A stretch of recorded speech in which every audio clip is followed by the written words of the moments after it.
Boa tarde para todos os amigos. É uma alegria mais uma vez estarmos aqui, dando início, então, às nossas atividades. Antes da gente começar a falar, nós gostaríamos de avisá-los que tivemos um probleminha técnico aqui. Então, o Carlos pede para que a gente avise vocês que já está solucionado e vamos começar, então, a nossa atividade agora.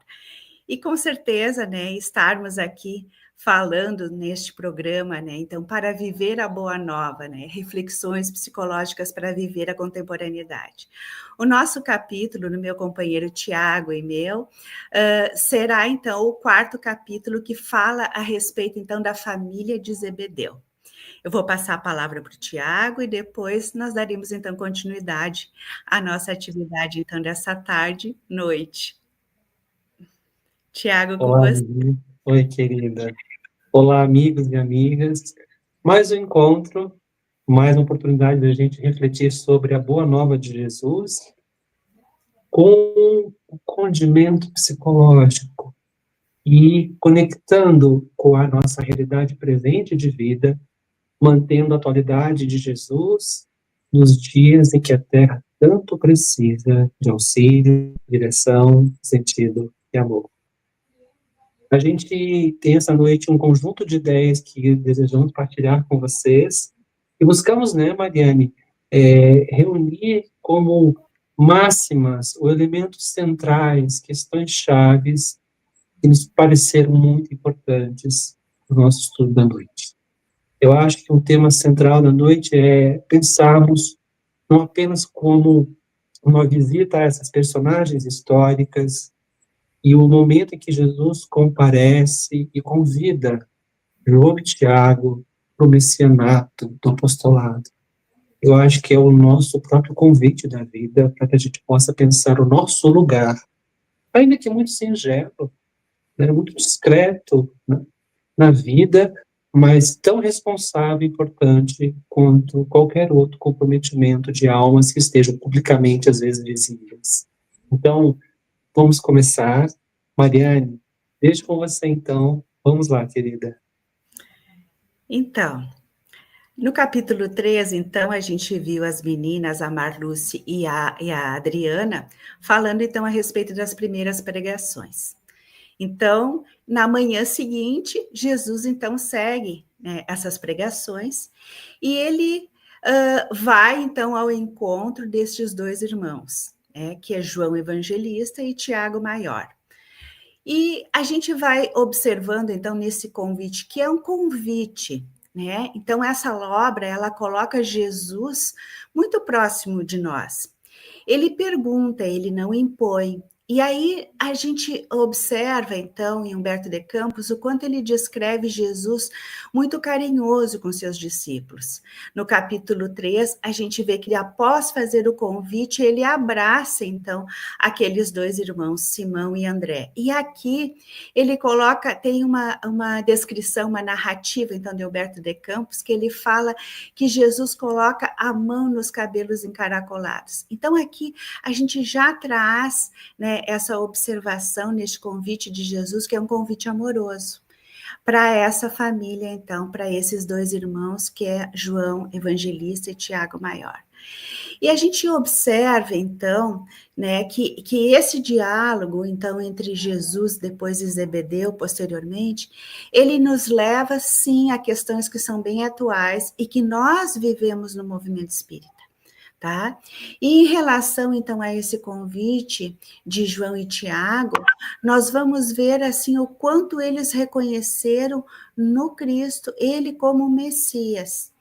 E tem toda uma descrição aqui neste texto a respeito, então, da personalidade desses dois irmãos. Eles eram muito jovens, diz Humberto de Campos. E eu acho que é importante nós pontuarmos em relação à questão da juventude desses dois irmãos, porque Jesus os chamava de filhos do trovão, ou seja, Boanerges, né? E talvez este comportamento, né, mais impulsivo, impetuoso, fosse justamente porque eles estivessem, então, nesse período da adolescência, que a gente talvez possa, né, Tiago, pontuar isso, né? Eles eram mais novos, então nós vamos ver esse comportamento impulsivo e com este apelido que provavelmente tenha sido carinhoso da parte de Jesus, chamando-os de filhos do trovão.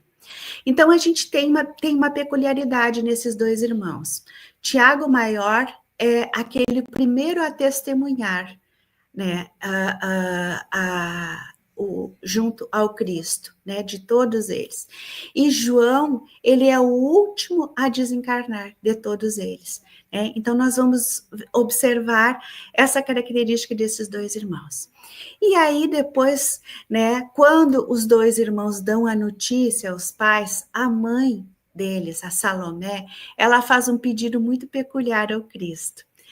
E Humberto de Campos, inclusive, coloca, né, que talvez um pedido um pouco impetuoso, assim, né?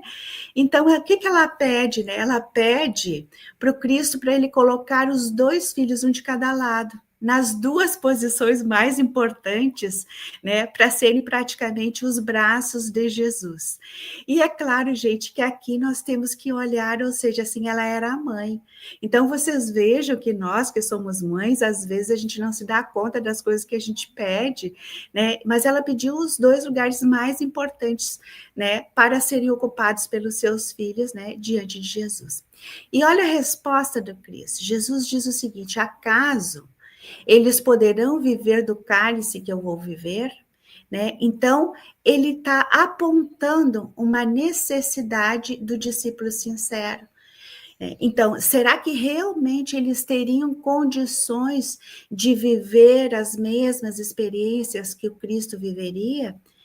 Será que eles, neste processo, nessa jornada, eles teriam condições, talvez, de viverem a experiência da cruz? Então, eis a resposta de Jesus para Salomé. E, Tiago, feita então essa primeira parte, eu passo para você para a gente poder ir discorrendo a respeito disso. Uma característica que é muito importante na personalidade desses irmãos, que são muito novos, é um coração puro, puro e aberto às possibilidades de renovação da vida.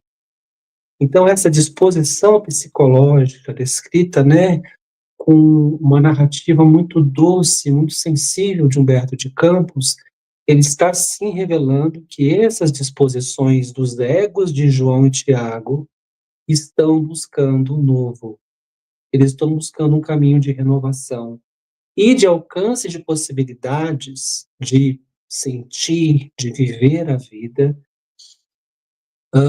e que eles identificam em Jesus uma representação de algo que para eles tem algo aqui diferente, tem algo aqui transcendente e que não só se casa com essa doçura, essa amorosidade, esse cuidado que essas almas já transmitem. João, por exemplo, amigos, ele tem existem alguns estudos que mostram que ele era das figuras mais amorosas dos discípulos, se não o mais amoroso. Então você vê que ele, como discípulo amado, como aparece, né, nos evangelhos, ele tem características que a gente pode dizer até um pouco mais amadurecidas do ponto de vista espiritual do que de outros discípulos, né? Então, essa capacidade de, por exemplo, pegarmos um livro espírita, lermos, como é que isso nos toca? Como é que é para a gente a experiência de estar buscando o conhecimento, mas como é essa disposição nossa interna como espíritas para buscarmos o novo? Como que esse novo, ele repercute em nós de maneira que a gente possa buscar alimentar essas mesmas características emocionais de João e Tiago? Porque entrar em contato com o conteúdo espírita pode ficar numa superfície intelectiva. A gente pode manter uma disposição que apenas eu sei, eu conheço, mas eu não sinto. E aqui nós temos, na imagem retratada no capítulo 4, que esses dois irmãos, eles já sentem.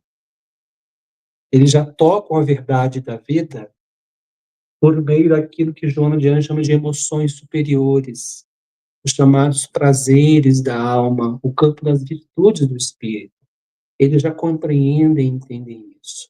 Então, perceba que Jesus está se aproximando de dois espíritos muito particulares e que, pelo texto fala, parecia um reencontro, né? E é claro que é um reencontro. É possível que todos esses espíritos, antes de encarnarem, sabiam quais eram os seus compromissos perante a vida. Mesmo Judas Iscariotes. Não quer dizer que ele trairia Jesus, né? Ninguém nasce para fazer o mal. Mas essas disposições tão particulares desse grupo, tão diverso, tinha agora, nesses dois irmãos, as possibilidades de almas, que se eram almas alegres, né? A alegria está disposta, né? Com uma característica muito interessante nele. Alegria, leveza, né? Cuidado, mas não estavam acomodados. Eles não estavam satisfeitos no sentido de construir uma zona de segurança. Não, a minha vida está muito boa já, eu não quero saber de mais nada. Eles queriam mais. E este mais se abriu no dia em que Jesus chega a eles e faz o convite. O que você acha, Mariane? Você acha que nós espíritas, como é que você pensa sobre isso em relação a este lugar tão sensível dos convites da vida, que aparecem constantemente como um chamado de Jesus para que a gente possa verdadeiramente viver a boa nova?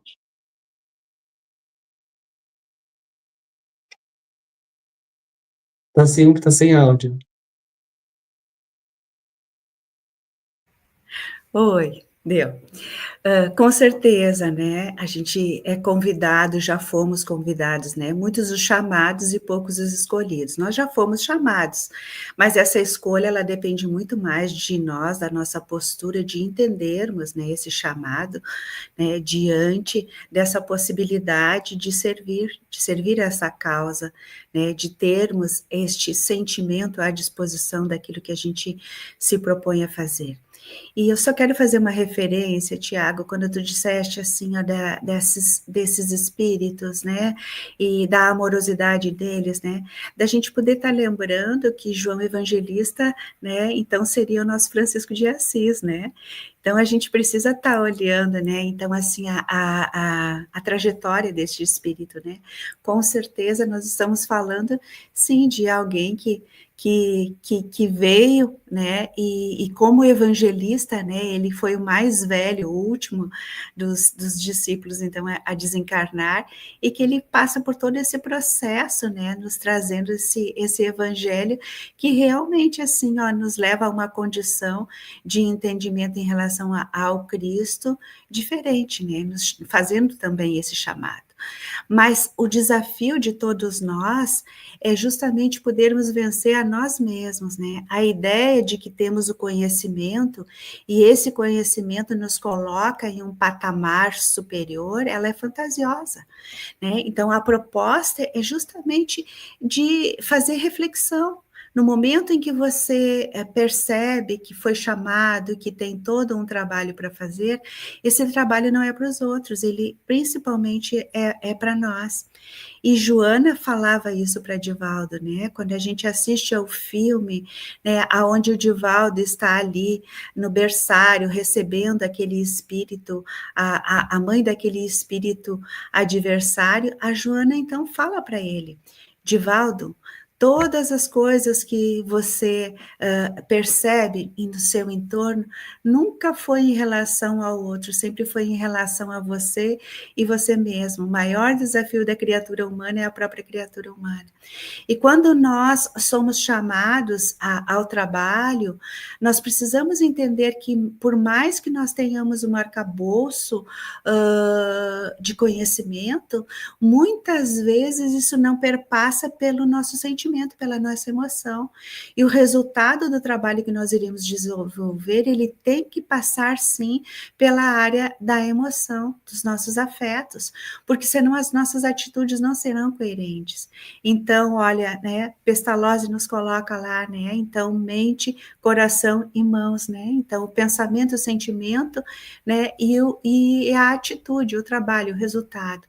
Então, para que a gente realmente possa, né, fazer com que o nosso trabalho, com que o nosso convite faça sentido, precisa, sim, passar pela emoção, né, ter o conhecimento, a emoção, para que as nossas atitudes possam ser diferenciadas, né, e nos tragam um resultado. E aí de não termos pressa, né, mas de realmente fazermos com que as coisas tenham sentido, entendendo a nossa imperfeição moral, a necessidade da gente estar fazendo um bom uso de livre-arbítrio, né?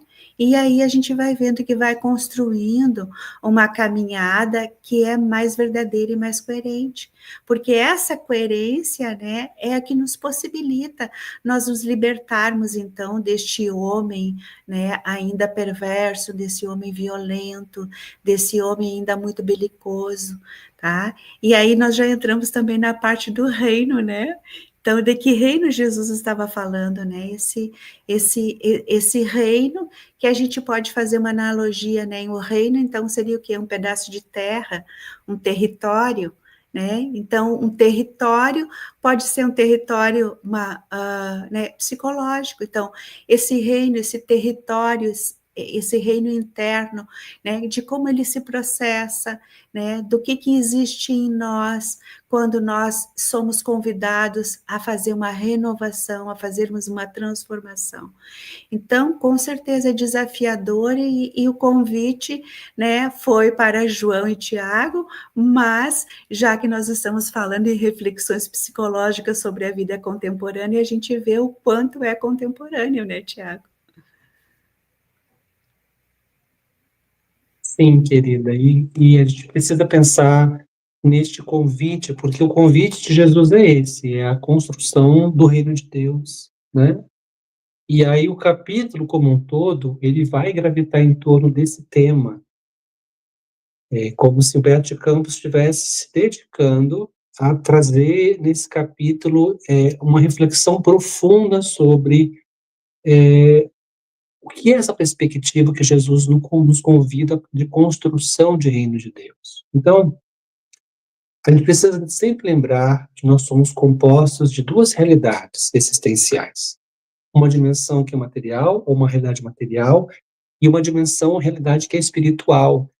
E é justamente nessa dupla realidade, né, que se interconecta, se entrelaça e pela qual nós expressamos a nossa vida, né, encarnada, nós temos que pensar sobre onde é que está o reino de Deus, como é esse processo relacionado a este conceito.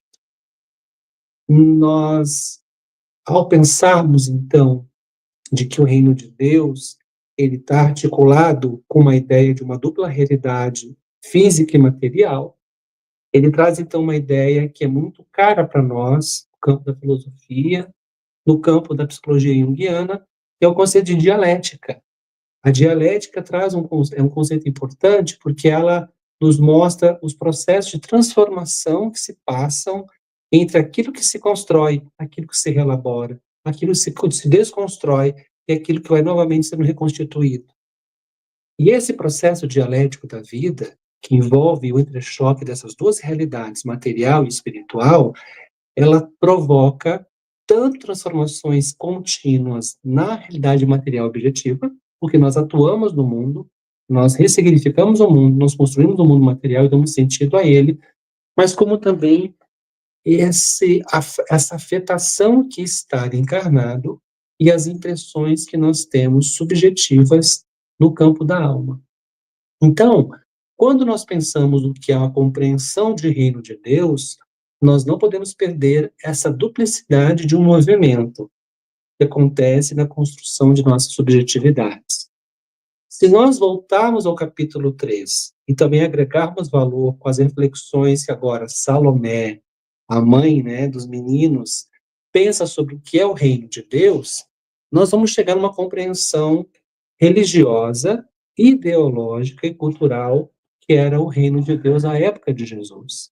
Para ela, Salomé está expressando uma substância ou uma condição interpretativa muito clara sobre o que era o reino de Deus na época em que eles viviam. A ideia de que o reino de Deus ele seria estabelecido pelos poderosos do mundo, os ricos do mundo, e ela fala, Eu quero ter os meus filhos nas melhores posições. Sabe aquelas cadeiras especiais que tem no cinema? Eu não falo aquelas mais na frente, eu falo, não sei se vocês sabem disso, tá? Como eu gosto disso, eu vou falar para vocês.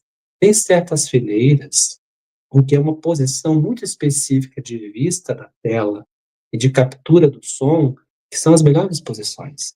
E aqui ela está dizendo, eu quero que meu filho João e o meu filho Tiago estejam posicionados, então, neste lugar que nós imaginamos que é um lugar de poder temporal do mundo, um poder articulado pela força de reis e rainhas, e que ela corre e pede a Jesus. Eu gostaria, então, que esse reino que você vai estabelecer entre nós, eles estejam nessas posições.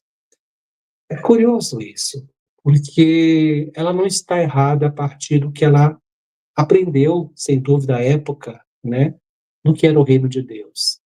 Mas Jesus vem com uma reflexão que desconcerta ela. Ele fala assim, mas será que eles vão querer provar do meu cálice? Eu não sei se vocês sabem disso, amigos, mas o cálice ele tem uma simbologia imensa nas culturas do mundo. E uma mulher judia, daquela época, ou uma mulher israelita, né, ouvir isso, ela sabe que está dizendo sobre algo que nos leva à conexão com o divino. Mas aí é interessante porque Humberto ele opta por não continuar isso, ele não deixa que Jesus, né, o texto para ali, é um desconforto, ela fica meio assim, né, estranha, meio desconcertada e ela vai embora. Nós sabemos que cálice é esse. Agora, a ideia da construção, voltaremos ao cálice daqui a pouquinho, né, Mariana, mas a ideia do reino de Deus, amigos, nós não podemos, tá? E aqui eu uso para vocês, por ser algo que eu gosto de estudar.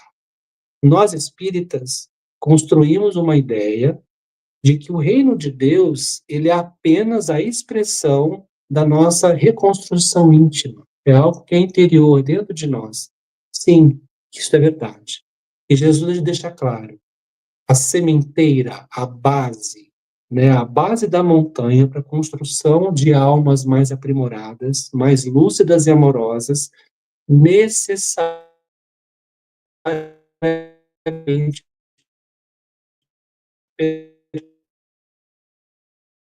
passa.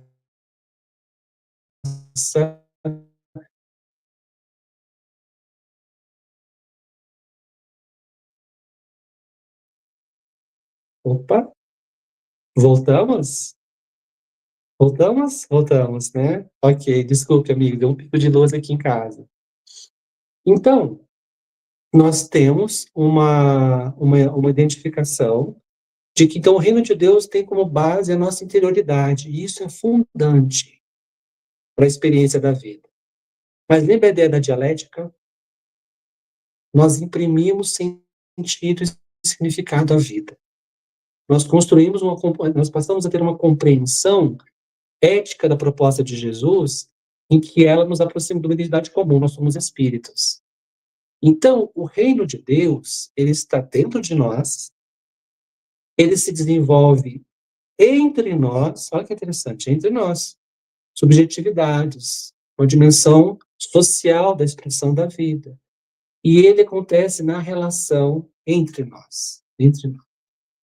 Então, veja, isso traz uma ideia que é individual do reino e uma dimensão que é coletiva.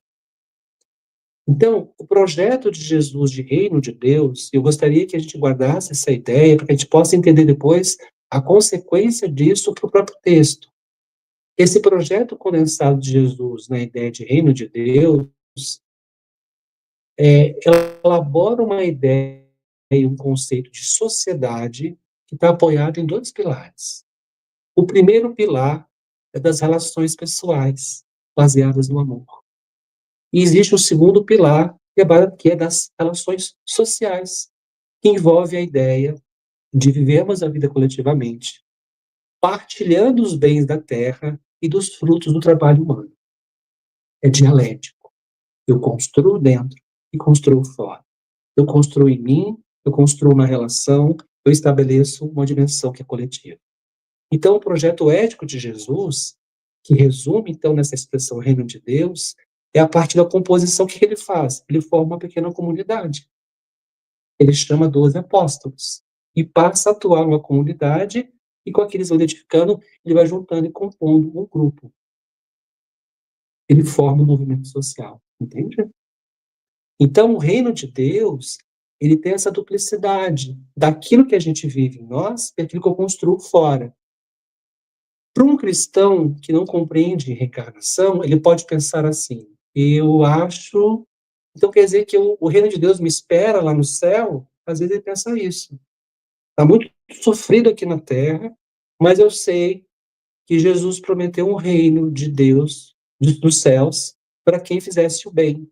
Então a ideia de que o reino dos céus está acima nos aguardando é uma compreensão limitada a uma encarnação. Como eu fiz na leitura espírita? O reino de Deus está em nós, e eu construo em mim uma disposição para servir, para atuar coletivamente e melhorar, pela lei do progresso, pela lei de sociedade, a construção de sociedades mais justas. Então, o reino de Deus está em mim, está em ti, está em nós, e nós construímos ele adiante em sociedades mais aprimoradas. Então, o que nós fazemos hoje na encarnação, que nós coletivamente conseguimos construir para melhorar a sociedade, é o que eu vou herdar, é o que nós vamos herdar na próxima encarnação. Então, eu quero construir muito bem, eu quero que isso seja melhor, eu quero, né? Então, esse amadurecimento nos leva ao entendimento de uma cooperação para que a gente possa construir o reino de Deus entre nós. Desculpe ter estendido tanto, querida. E aí? Tá sem áudio. Tranquilo. Quando você falava, eu estava, né, pensando aqui, ó. A Joana nos fala, então, né, que nós somos seres relacionais. E quando tu estava falando, veja o quanto fica claro isso, da importância das nossas relações, né? Porque é através dos nossos relacionamentos que nós vamos podendo ter a experiência, né, a vivência e essa troca e essa partilha. Então, à medida que nós entendemos que somos seres relacionais, a gente vai percebendo que a maneira com que eu me relaciono com o meu próximo, isso vai ter um significado no meu processo evolutivo. Né? Então, através dessa comunidade, né, que Jesus então forma, eles vão então exercendo, né, essas vivências, essas experiências, e a gente vai vendo que durante aqueles 3 anos, né, quantas passagens, né, que eles tiveram, por exemplo, a questão da cultura, da tradição, né, e o quanto Jesus, nessa relação com eles, vai trazendo esse processo de educacional, né? Que, por exemplo, as mulheres, né? Não era dado às mulheres sentarem-se à mesa. Então, quando Jesus convida a sua mãe para sentar à mesa, Pedro questiona, porque ele não deixa a esposa e a sogra sentarem à mesa, né? Então, ou seja, assim, ó, nas relações, então, vão se dando essas experiências, e através, então, dessas experiências, esses indivíduos vão tendo seu processo de aprendizado, e ao vivenciar isso, né, vão se dando conta o quanto este processo ele é desafiador. Porque acho que é importante, né, a gente contextualizar, né, o momento em que eles estavam vivendo, como que era a cultura, a questão propriamente dos milagres, né? Então, os milagres que chegam, né, muitas daquelas pessoas que recebiam então a cura era porque não tinha médico para todo mundo, eles não tinham acesso a isso, poucos eram os que sabiam ler, que tinham também acesso então à leitura, ao conhecimento, né? Então, nesse contexto, então, em que Jesus chega, é muito desafiador para todos aqueles que vão começando, então, a receber esse convite, né? Então, para uma renovação realmente, né? E em contato com essa cultura, que é uma cultura que desafia né, a muitos deles, porque Jesus traz uma proposta que é totalmente diferente do que eles estavam acostumados a vivenciar, né? Então, o próprio Pedro, né, em alguns momentos, ele tem algumas divergências, né, em relação ao que Jesus coloca, justamente por ser ainda tão... tem uma cultura tão arraigada, né, Tiago?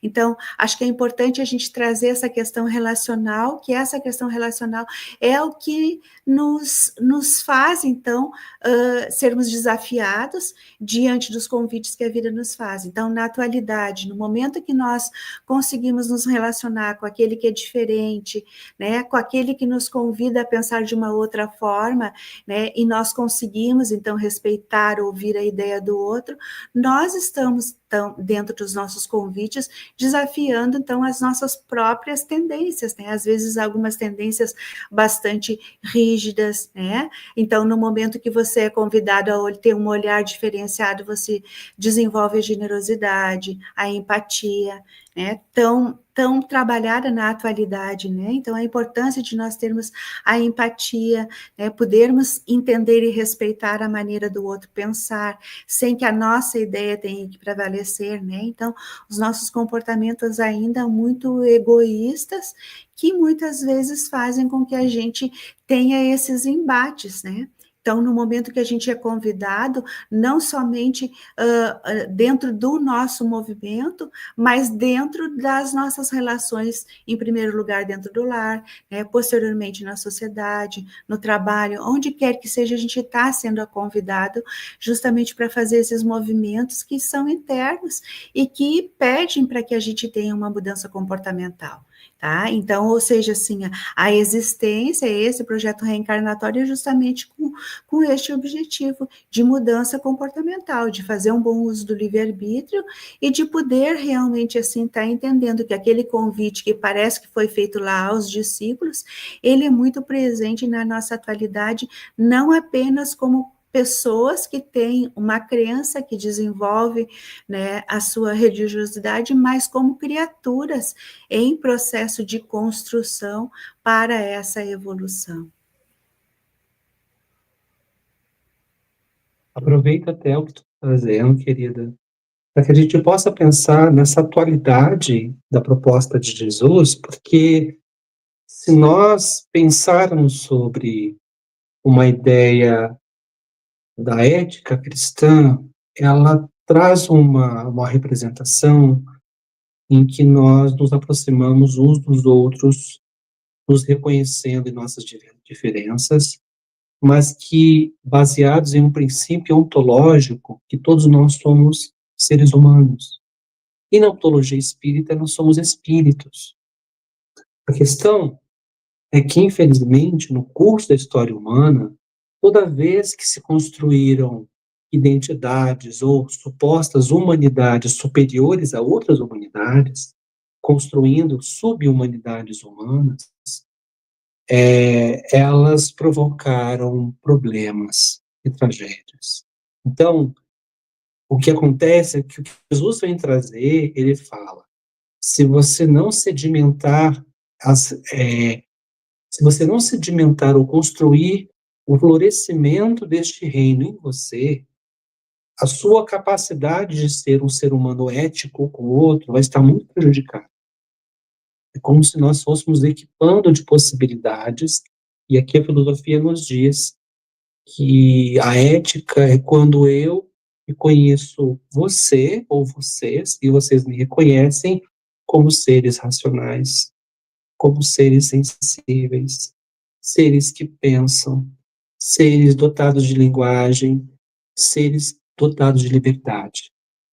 Quando eu retiro essas características do outro ser humano, castro essas possibilidades de expressão, uma dimensão que é ontológica básica para todos nós, eu construo discursos de superioridade, ética, cultural, religiosa, racial. E, de alguma forma, o orgulho judaico da época de Jesus, ele tinha o seu sentido tendo em vista as opressões que aquele povo havia sofrido na história e sofriam naquele contexto. Vale dizer que a chamada espiral da violência era tamanha na época de Jesus, que a mensagem dele é revolucionária, porque ele convoca uma ideia de uma pacificidade que não é passiva, mas que para aquilo que se esperava do Messias que viria, né, eles não esperavam alguém como Jesus. Algumas correntes, sim, mas o pensamento era, tem que chegar alguém que garanta essa terra prometida para nós, porque nós somos o povo eleito. Se vocês fizerem agora, amigos, o salto 2 milênios depois, o que sustenta hoje o que está acontecendo lá na Palestina, contra os palestinos, é isso. Existe um discurso de superioridade. Essa terra é nossa, nós somos um povo eleito, e faremos o que for necessário para tirar vocês daqui. É como se a representação do reino dos céus que está dentro de nós, ela tivesse sido cristalizada no tempo, e ela está sendo literalizada. A terra material é minha, é nossa, por um privilégio, porque nós somos os escolhidos.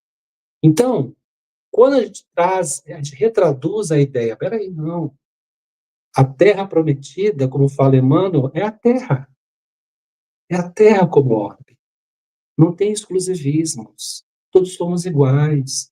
Percebe a mudança ontológica de compreensão de quem somos? Então, para que a gente veja a profundidade deste lugar, em que nós passamos, então, a entender que eu amadureço uma experiência de vida, dando novas significações às minhas emoções, eu passo a compreender que o outro é o outro como eu, que também tem necessidades, que também sofre, que também chora, que também sonha, que também ama. E aí, nós vamos dando um quilate novo, uma dimensão nova sobre o que é esse processo de nos socializarmos e de estarmos juntos. Em uma dimensão mais transcendente, a gente percebe que o concurso das virtudes cristãs para que a alma amadureça, para que a alma tome consciência, é o caminho ou a cartografia central desse processo. É como se você quer de fato desenvolver essas virtudes, Cristo foi a Tiago, foi, né, a João e aos outros discípulos e fez o convite. Mas para nós, Jesus não vai aparecer para a gente. Jesus já aparece todos os dias. Jesus é a pessoa ou a criança que pede esmola num semáforo. É o familiar difícil, né? É o emprego que não chega, né? É a saúde que nos falta, são as convocações da vida, no sentido de como nós vamos conseguir, apesar das asperezas, conseguimos manter dentro de nós uma inteireza, né, moral, o mais difícil que seja. São os testes da vida, né, querida? E tu falaste uma coisa que é convocação, né? Então, nesse período de transição planetária, realmente a gente observa que a gente não está sendo mais convidado, que a gente já está sendo convocado, né? Porque a gente vê, né, o quanto esse período de transição planetária está fazendo com que as pessoas tenham essa busca pela espiritualidade. Mais do que nunca, existe uma busca, né, e existe uma angústia de buscar respostas. A gente observa que desde a pandemia, né, o quanto muitas doenças, muitos transtornos vieram e permanecem ainda por essa angústia da sociedade. Então, é como se isso tudo fosse realmente uma convocação para que a gente possa fazer esse exercício de transformação, de mudança. E aí eu gostaria de fazer a referência, né, que nós falávamos a respeito do jovem rico, né, que queria servir a Jesus, né, mas ele não estava disposto a se despojar de toda a riqueza dele para servir a Jesus. E muitas vezes a gente quer isso mesmo, né, então, ou seja, quando ele diz que quer servir a Jesus, Jesus pede que ele vá lá, então se desfaça de todos os bens e depois retorne e siga com ele. mas ele não tinha essa predisposição, né, para se desapegar das suas posses, né? Então, ou seja, ele ainda estava muito ligado a essa questão material. E talvez, Tiago, a gente possa estar fazendo, então, uma analogia, né, a essa convocação, a esse convite, de o que nós estamos buscando, né? O que buscais, como tu colocaste ali, né? O que nós estamos buscando, na realidade, quando a gente diz que quer servir a Jesus? A gente quer servir a Jesus, mas talvez dentro da nossa ótica, dentro do nosso modelo, ainda bastante materialista e egoísta, né? Talvez assim, ó, não se detendo nas nossas imperfeições morais. Porque é isso, né? Como seres imperfeitos que somos, nós ainda temos que fazer uma busca interna muito acirrada em nós mesmos, né? Nunca é o outro, sempre somos nós, né? Este é o convite do autodescobrimento da Joana, né? Então, ou seja, as respostas estão em nós e não nos outros. Então, quando nós queremos, então, seguir por esse caminho, atendermos esse convite de Jesus, será que a gente está disposto a realmente se desapegar, então, de uma vida que se leva, né, talvez, assim, uma vida sem limite, com muitos excessos? Até que ponto eu estou disposta a me despojar de tudo isso, né? Então, na realidade, o que nós estamos buscando? O entendimento da imortalidade da alma nos coloca diante justamente assim desses questionamentos e da importância de nós termos clarezas do que nós estamos buscando aqui na atual existência. Então, é a evolução ou ainda existe esse entendimento de que nós estamos aqui reencarnados e a vida é uma festa e a vida é única? né? Então, quando nós somos convidados a refletirmos sobre isso, é importante a gente perceber, né, que a vida, ela é eterna, mas a existência, ela é desafiadora para que nós possamos, então, né, ao vivenciarmos essas experiências, buscarmos, então, o verdadeiro sentido dessa vida. Então, essa alma imortal, né, e que enquanto espíritos reencarnados, o que nós estamos buscando efetivamente, tá? Então, somos o jovem ainda que não está disposto a se despojarmos, ou nós somos, então, esses filhos de Zebedeu, que atendem o convite e que, né, sorridentes e felizes e gratos, seguem, então, o chamado para servir a essa causa, buscando essa renovação interna. Então, todos os dias nós somos convidados a nos renovarmos, né? A cada atitude, a cada relacionamento que nós temos com filhos, com pais, né, com irmãos no trabalho, nós somos então instigados a fazermos essas transformações.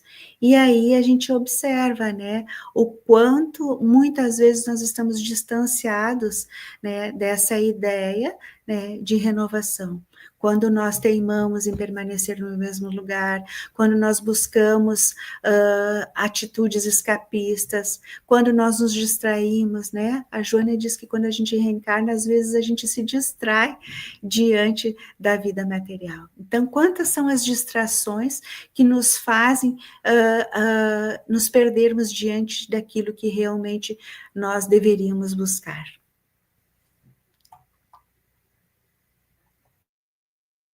Esse capítulo, sabe, amigos, ele tem um tema também muito importante, Mariana começou a falar sobre ele, que é a questão do desejo. Quando Jesus pergunta, o que vocês estão buscando? Ele está dizendo, o que vocês estão querendo? E aqui não é uma pergunta no seu sentido simplório, né? A pergunta envolve uma pergunta que nós temos que fazer a nós mesmos. Né? Onde é que está o nosso desejo? Onde é que nós estamos projetando o que a gente deseja, de forma mais ardente? Né? O que nós queremos? O que nós estamos buscando na vida? Inclusive da vida espírita.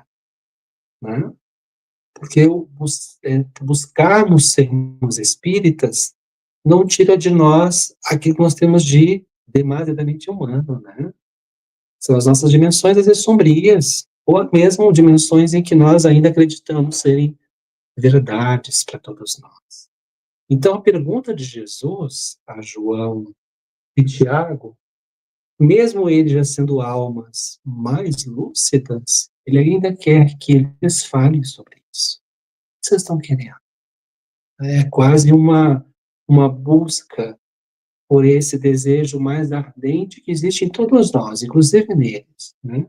Ali, genuinamente, já há alma, né, egos, né, que já estão conectados, desejando uma profundidade de experiência que ainda para nós talvez seja muito desafiadora, tendo visto que o nosso desejo, a nossa energia psíquica, ela está aí, espargida e direcionada para questões muito particulares e que são importantes para nós. Agora, a pergunta, como disse muito bem o verbo, né, Mariane, ela nos instiga à profundidade. Ela quer tirar de nós que desejo é esse que habita essa tua interioridade. O que é isso dentro de ti? Que às vezes é muito verdadeiro, mas pode ser uma verdade que está desconectada dos fundamentos de uma vida verdadeiramente nova. O Emmanuel, ao analisar essa passagem evangélica, um dos textos em que ele valida a passagem evangélica desse encontro, ele diz que nós temos que ter a coragem de escutar o nosso íntimo, né? Cada lance das nossas atividades, das nossas relações, esse pedido, essa chamada de Jesus, é uma convocação a tenhamos mais coerência entre o ideal que esposamos e o esforço que a gente faz. A promessa, servirei, serei fiel a ti, mas o quanto eu ofereço de realização. Então, olharmos de fato quais são os desejos que gravitam em nós, ele envolve uma análise sincera sobre quem nós somos. E é muito difícil, às vezes. É difícil quebrar, muitas vezes, uma imagem que temos de nós, acessando em profundidade o que nós realmente somos. Então, Emmanuel, como um psicólogo ali, né? Emmanuel também tem os momentos psicólogos, né? E ele diz que você medite, que nós meditemos em torno dessas aspirações mais ocultas.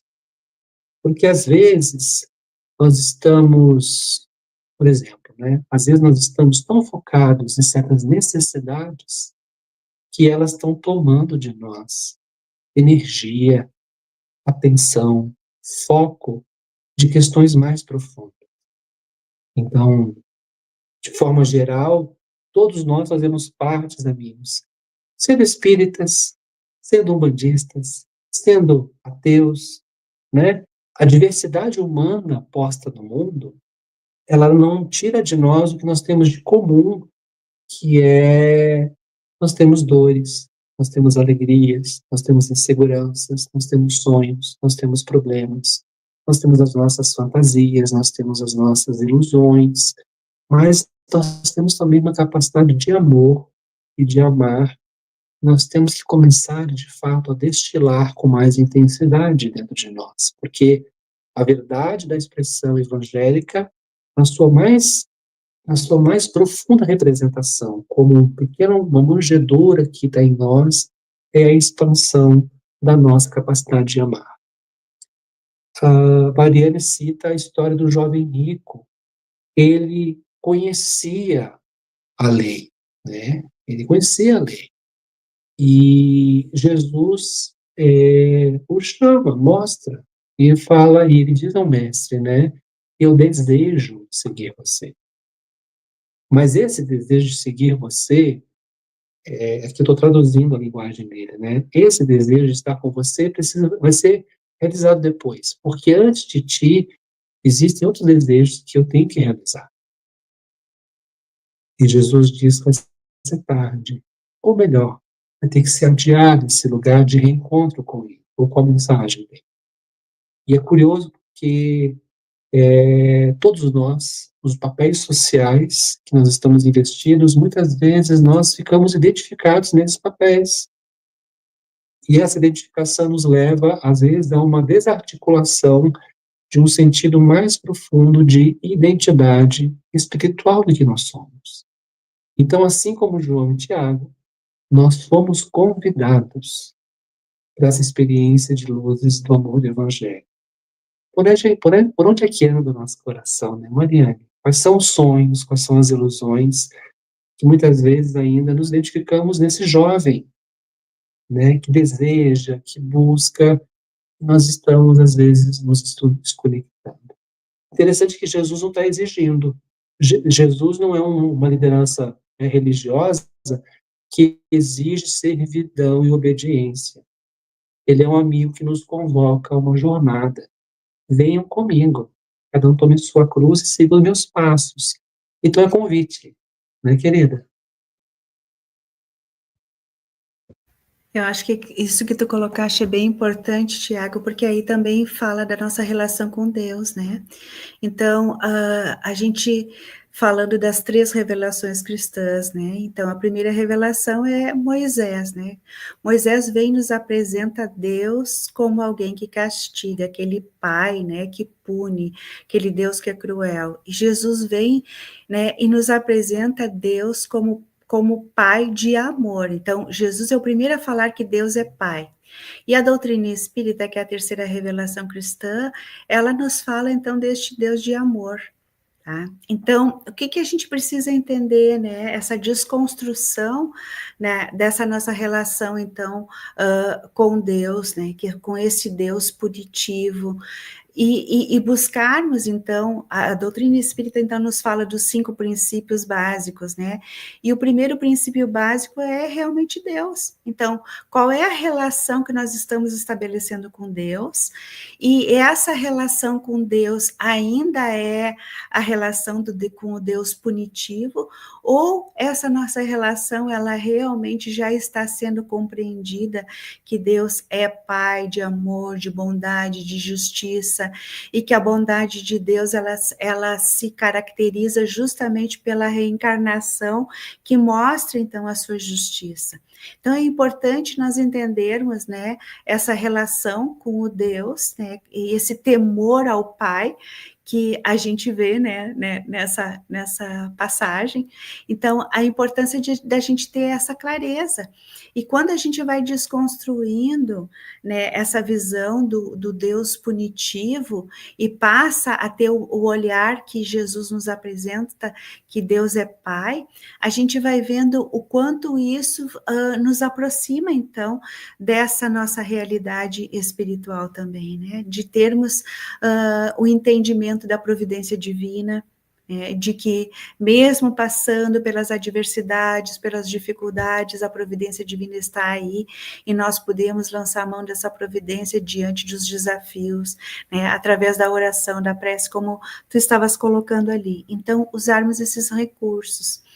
E aí, Tiago, a gente vê, né, nessa conversa, então, né, de Zebedeu com o Cristo, a gente vai vendo todo esse processo, né? Então, o Zebedeu também ali como pai, qual era a representatividade dele, né? Diante, então, daquele entendimento diante do processo dos próprios filhos, né? E aí a gente observa que muitas vezes os convites que nos são feitos, né, talvez não sejam atendidos por uma visão totalmente distorcida, né, da visão do próprio Deus, né, e aí a gente vai vendo essa nossa capacidade interna de atender os chamados ou não, né, de podermos realmente assim não nos deixarmos distrair diante da vida, para podermos fazer os movimentos internos que são necessários, né, que é da gente desenvolver então a humildade, né, desenvolvermos todas essas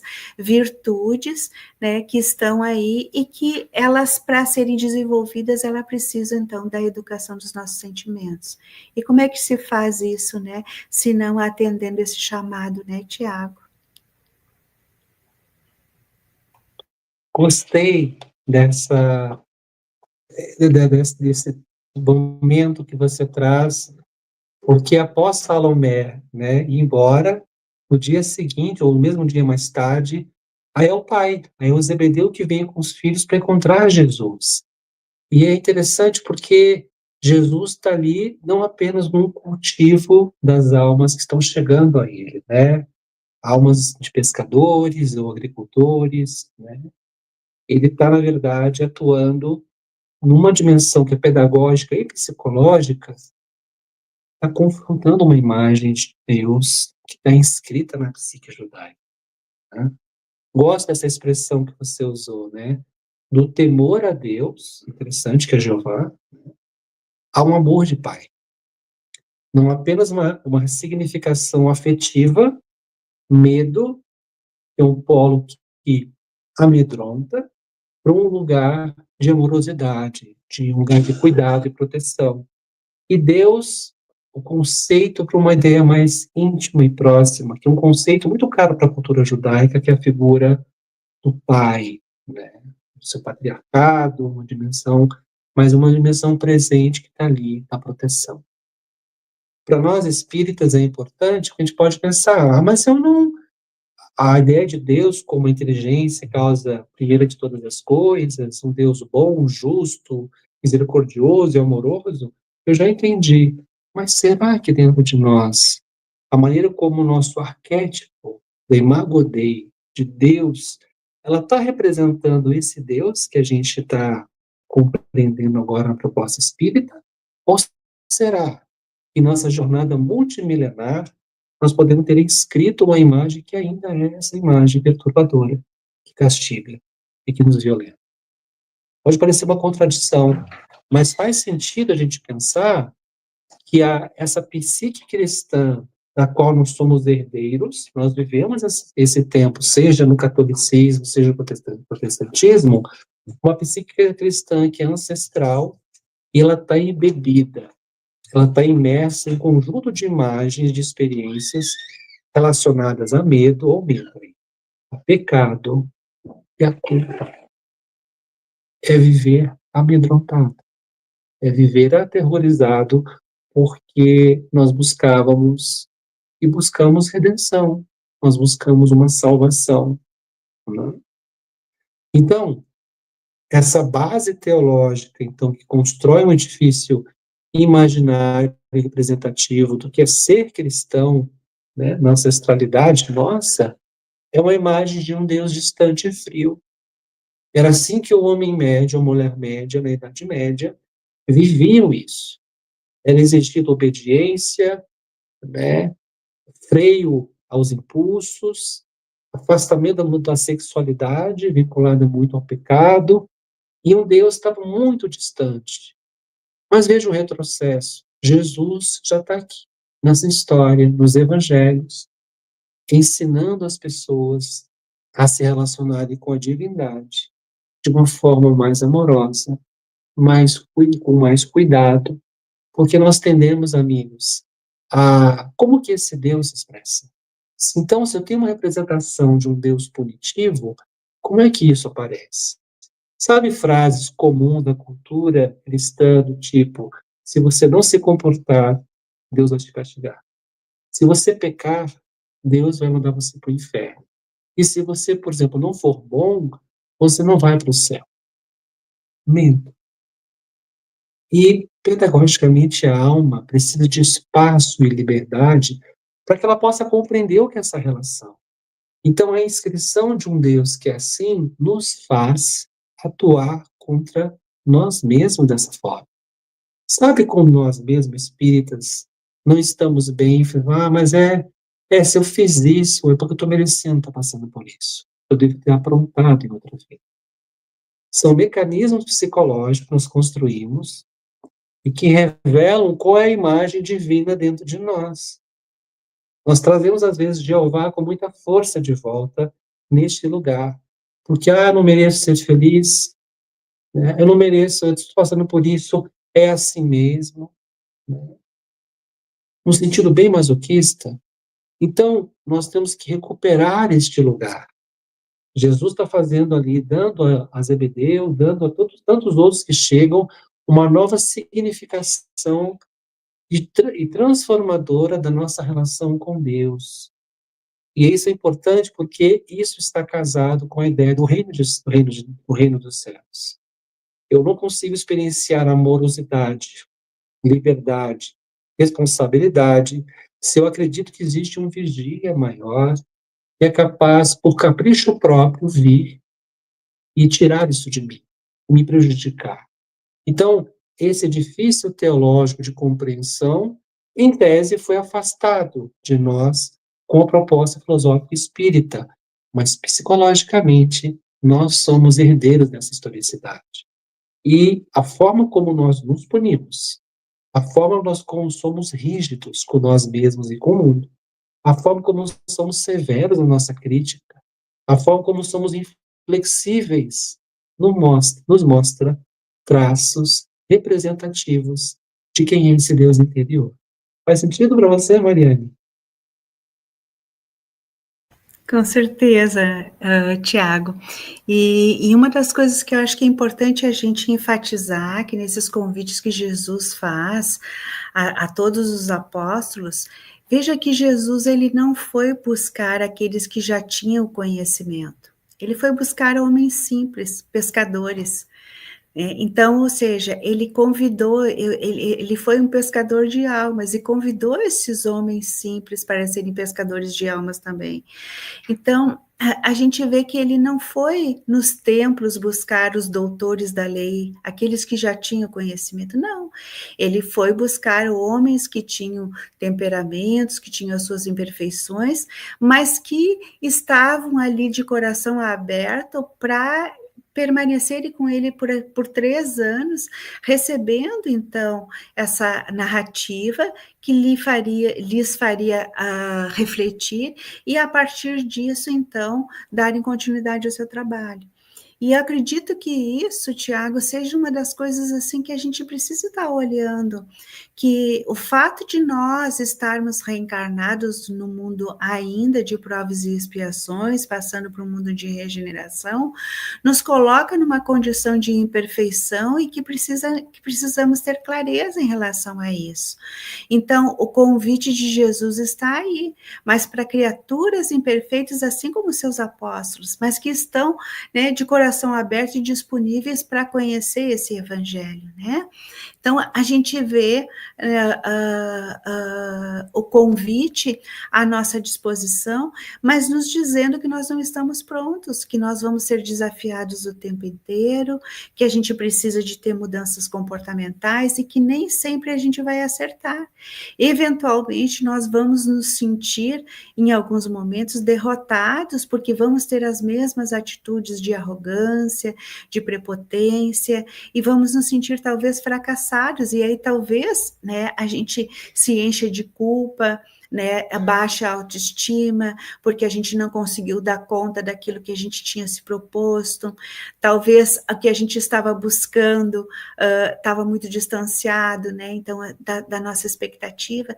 Então, nós desenvolvemos, então, a partir do momento que a gente entra em contato com esse convite do Cristo, nós desenvolvemos, então, uma percepção justamente de quem nós somos, né? Então, fazer o autodescobrimento, olharmos ainda, olha, isso eu não consigo dar conta, isso aqui eu já consigo. E é neste movimento de relação com o outro que a gente vai conseguindo perceber, assim, o quanto nós precisamos estar conectados, sim, com quem nós somos, para podermos entender, né, essa proposta, o quanto ela é profunda, o quanto ela nos mobiliza, o quanto ela é desafiadora. E ela é desafiadora porque geralmente nós estamos acostumados a olhar para fora, né? E o convite que nos está sendo feito agora é justamente para olhar para essa interioridade, né? Então, desenvolvermos em nós, então, este reino, né? E fazermos com que esse desenvolvimento deste reino nos possibilite uma interação, né, com aquelas pessoas que estão conosco nessa jornada, diferente daquilo que quando nós chegamos aqui nós tínhamos, né? Então, André Luiz nos fala a respeito, então, daqueles espíritos que são completistas, né? Quem são esses completistas? Aqueles que realmente fazem aquilo que é necessário fazer. E o quanto nós observamos, assim, que às vezes a gente realmente, assim, se distrai diante deste convite para que a gente faça a parte que nos compete.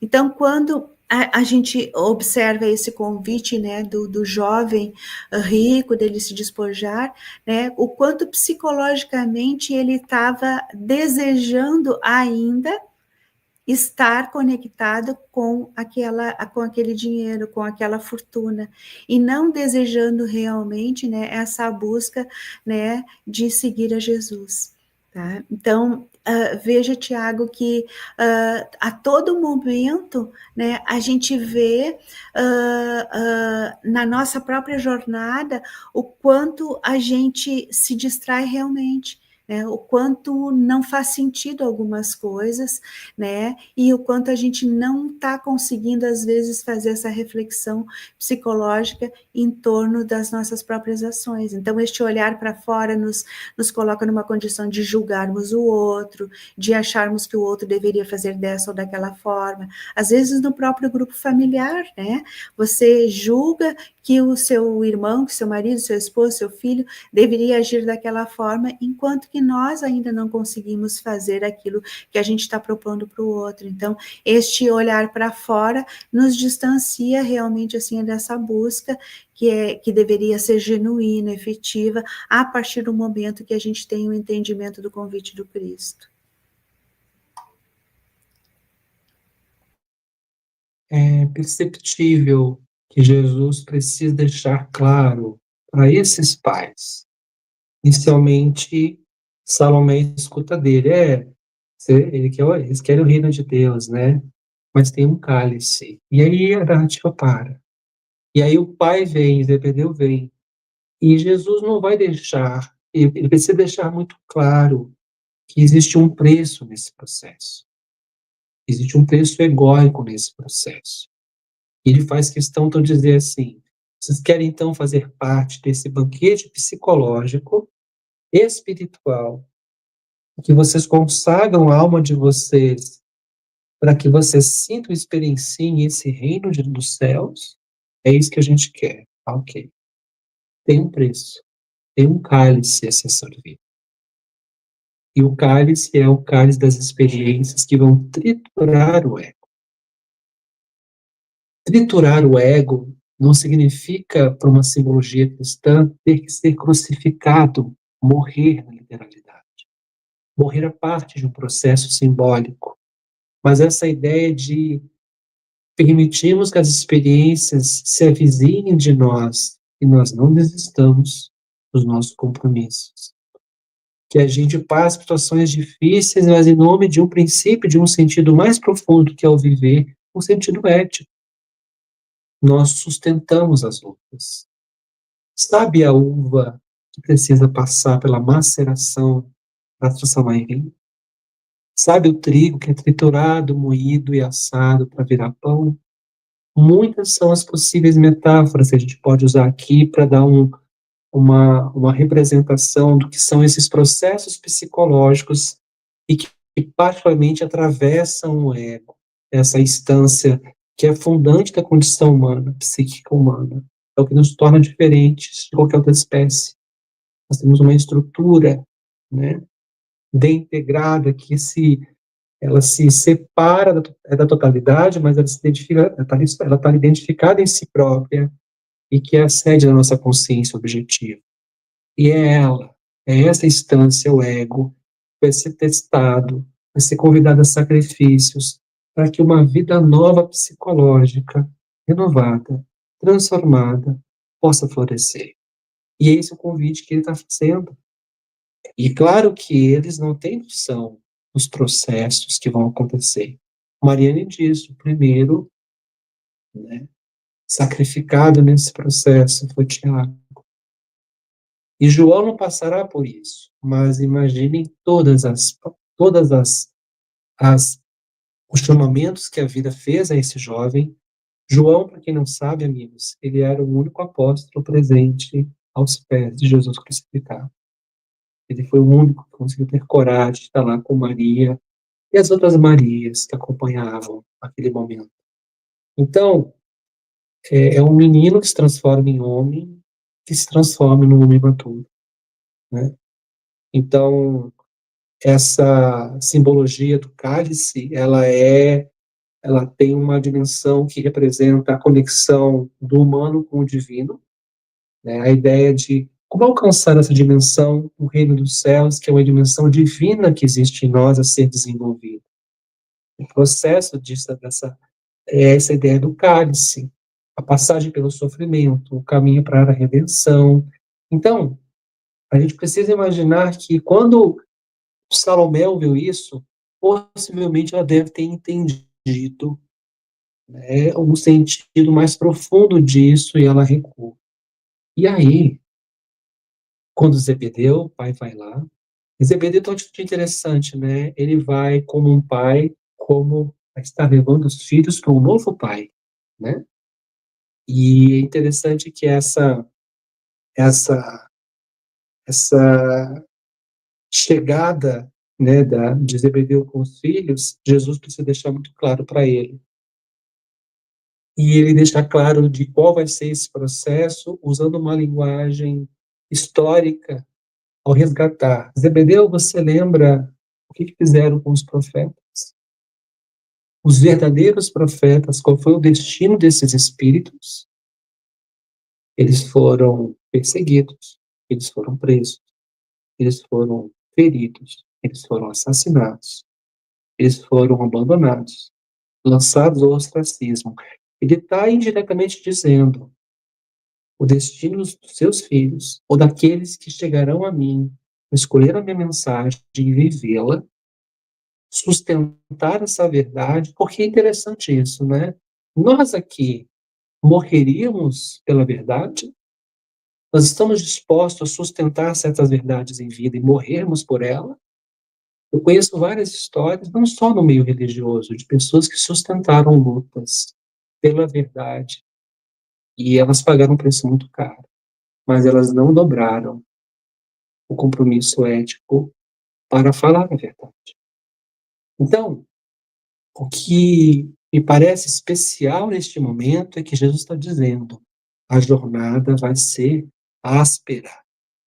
Para chegarmos na culminância de um processo e de nos sentirmos espiritualmente embebidos em um estado consciencial em que nós sentimos e vivemos virtudes mais profundas, amigo, essa é uma jornada áspera. E nem todo mundo está disposto a passar por isso. E Jesus vai deixar isso claro para Zebedeu. Mas o que chama atenção, né, eu quero passar para ti a palavra, querida, é que tem uma atitude meio de desapego. É incrível isso, né? Zebedeu tem uma atitude de desapego como pai que está levando os filhos, uma atitude paterna que ela destoa da cultura da época, de um lugar de muita proteção, de muito apego, de identidades coletivas e comunitárias muito vinculadas a um pensamento judaico mais tradicional, em que o pai tem uma posição hierárquica de mando e controle. Eu sei o que é melhor para você, eu sei quais são as verdades que você precisa seguir na sua vida. Ele aqui tem um movimento psicológico diferente, é de desapego. Ele está conduzindo como pai para um outro que representa um pai maior. Aqui os meus filhos. A gente fica pensando, Tiago, né? Imagina só tu entregar os teus filhos para Jesus, né? Com certeza a energia, a vibração de Jesus fazia com que Zebedeu tivesse essa confiança de que estava entregando seus filhos, né, em boas mãos, né? Então, ou seja, né, essa confiança que ele faz, né, essa entrega, e dos filhos, tanto é que depois a gente vê no término do capítulo, né, a emoção que ele tem ali quando faz esse movimento, né, e a gratidão quando ele está falando com Jesus, né?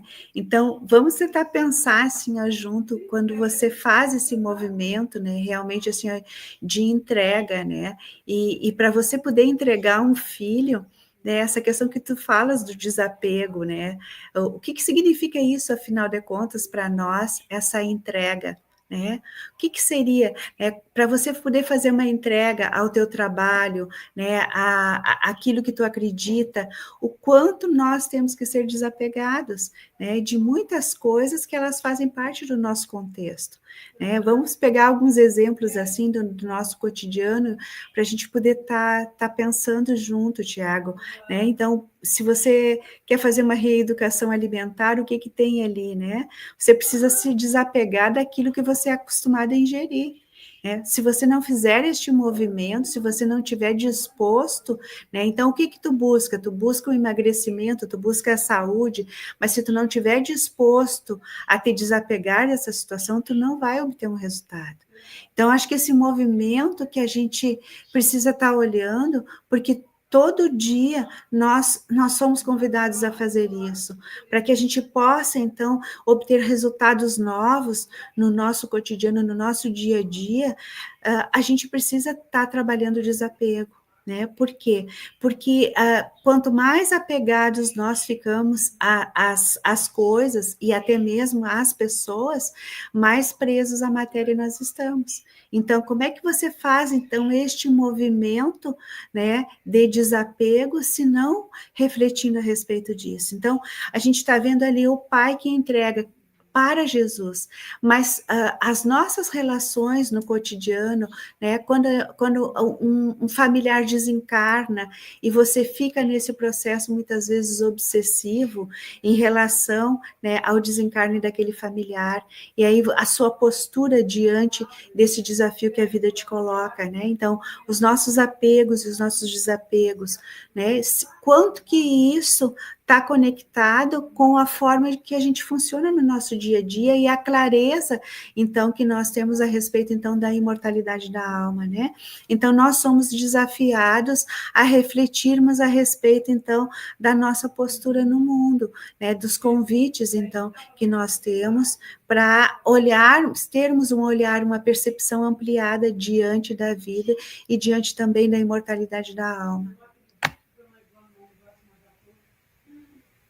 Existe uma passagem muito bonita na obra O Profeta, de Gibran Khalil Gibran.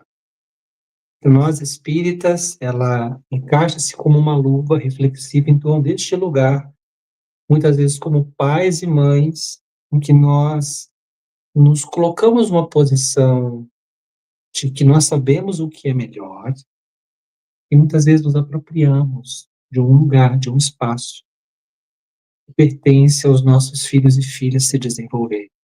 Gibran diz assim: teus filhos não são teus filhos, são filhos e filhas da vida, anelando por si própria. Eles vêm através de ti, mas não de ti. Lembra a ideia do espírito? O vento sopra, não se sabe de onde é que vem, para onde é que vai. E embora esses filhos estejam contigo, a ti não pertencem. Podes dar-lhes amor, mas não teus pensamentos, pois eles têm os seus próprios pensamentos. Você pode abrigar os corpos deles, mas não suas almas, pois suas almas residem na casa do amanhã. Pausa. Este momento em que Zebedeu e, sem dúvida, Salomé acolhem a ideia, né, de permitir que os filhos saiam da circunscrição psicológica familiar e passam a convergir para uma história particular e pessoal. Tanto eles, como pai e mãe, como os filhos, estão num processo importantíssimo de amadurecimento psicológico. Continuando Gibran, eles residem na casa do amanhã. Quem que não pode visitar-se, né? A não ser em sonhos. Podes esforçar-te por estar com eles, mas não procurei fazê-los semelhantes a ti, pois a vida não recua, não se retarda no ontem, né? Apego envolve uma vinculação e uma cristalização no passado, uma imagem que é muito cara. Sabe mães e pais que chamam filhos com mais velhos, adultos, de bebê? Né? Ou com diminutivos? Há um fundo de uma certa compreensão ainda psicológica, né, como mãe, de que aquele ainda é aquela criança. Tu és o arco no qual os teus filhos, como flechas vivas, são disparados. Então, Gibran, ele está fazendo uma reflexão profunda sobre um lugar muito... E Gibran é libanês, né? Mas ele está fazendo uma reflexão muito, muito particular sobre esse lugar de apropriação da vida, em que pais e mães, mesmo bem intencionados, muitas vezes influenciarão de forma negativa o desenvolvimento de filhos e filhas. Esse lugar que Jesus, na passagem evangélica, diz assim: quem não amar mais a mim do que a sua família, que não abandonar a família, pode parecer uma radicalidade, mas aqui a linguagem é simbólica. Quem está disposto a romper com essa cadeia desses processos culturais, quem está disposto a enfrentar essa realidade imagética dos seus complexos maternos e paternos e seguir um caminho que seja a tua vocação, você está construindo o reino de Deus dentro de ti. Então, é um movimento de coragem. E quando Gibran diz, essas almas residem na casa do amanhã, Zebedeu e Salomé estão abrindo a porta. Venha, você que se anuncia como mestre, nós acolhemos o seu lugar como mestre e o Messias. Está aqui os nossos filhos. É bonito isso, né?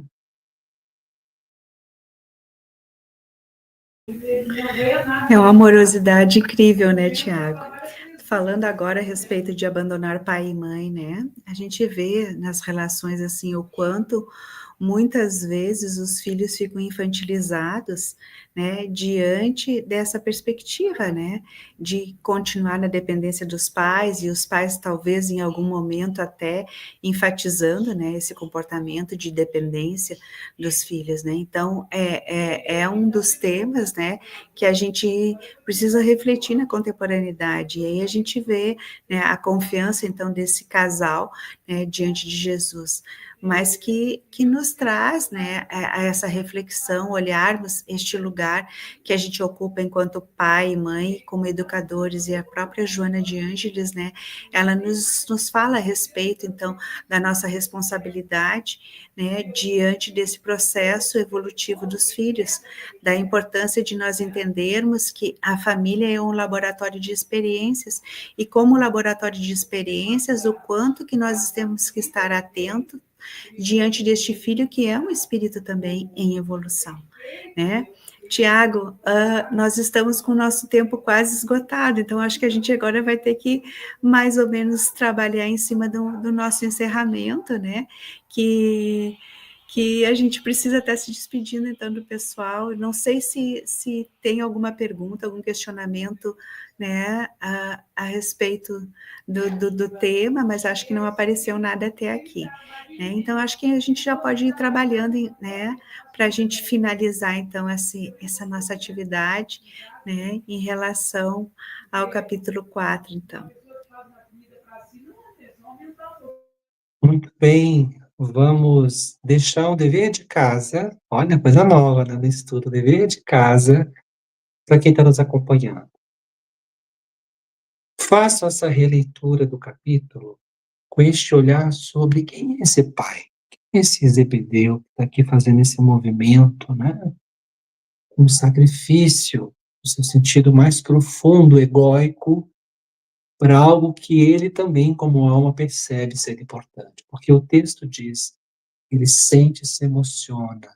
Tem algo muito profundo acontecendo neste encontro, ou nesse reencontro de Jesus com os filhos. E dever de casa é reler, fazer isso, e um estudo comparativo. Vocês vão lá pegar o Paulo e Estevão, o livro do Emmanuel sobre a jornada de Paulo e de Estevão, e eu quero que vocês vão lá na segunda parte do livro, capítulo 3, intitulado Lutas e Humilhações, e vocês vão ter que encontrar lá, vocês vão pesquisar, vocês vão encontrar o momento em que Paulo retorna à casa paterna. Ele vai encontrar com o pai, ele já está convertido. Ele está numa situação econômica de muita vulnerabilidade. Ele está ali sustentando na fé e vai até o pai, Isaac. E eu quero que vocês comparem as duas cenas. Nós traçamos aqui algumas ideias representativas dessa cultura judaica, deste lugar muito frio, muito racional, né, em torno de uma experiência religiosa que se afastou do sentimento, e nós vamos ver isso representado com muita força no momento em que o pai vai humilhar o filho. Ele vai humilhar Paulo. E ele, mesmo com o pai amando o filho, ele não está disposto a ceder a um lugar, que é um lugar de autoridade, que é um lugar de colocar em xeque as suas próprias verdades, né, como um judeu. E é interessante que a história de Zebedeu com Tiago e João, ela é uma espécie de uma outra face de um processo, que nós vemos em Paulo e Isaac, que é a relação de pai com os filhos, e muitas vezes o lugar em que nós não aceitamos escolhas que os filhos fazem. Para finalizar a minha singela palavra, passar para a Mariane, eu lembro de uma amiga aqui em Brasília, 5 filhos. Ela é uma espírita dedicada, uma grande palestrante, e um dia nós passamos a dar aula juntos, e ela disse assim um dia, me confidenciando: Tiago, eu tenho 5 filhos, e só um se tornou espírita. Eu fiz de tudo para eles se tornarem espíritas. Olha o ego, olha o ego. Eu queria que eles fossem espíritas. Só um se tornou espírita. Foi aí que eu fui entender.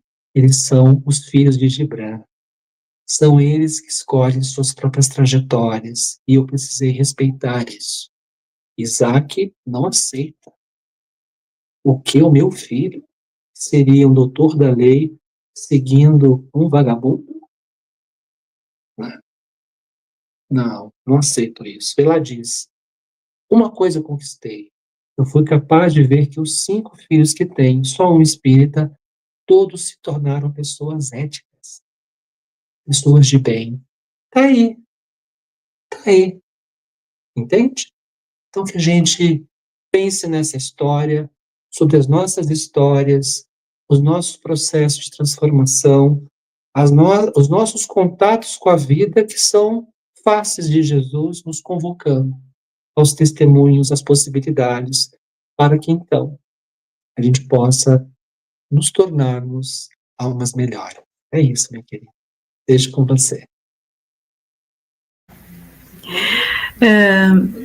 O convite de Jesus, né, é para que quando a gente estiver cansado e sobrecarregado, que a gente vá ao encontro dele, né, porque ele vai nos auxiliar.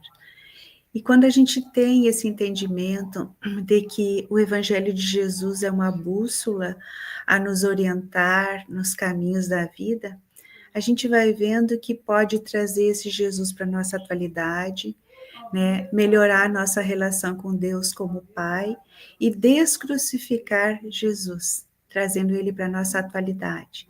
Então, que a gente possa, né, nesses encontros que a gente está tendo todos os finais de semana, né, buscar essas mensagens e viver sim essa boa nova na atualidade, para a gente ver que à medida que a gente compreende esse convite do Cristo, a nossa jornada ela pode se tornar mais leve. Vinde a mim todos vós que estáis cansados e sobrecarregados.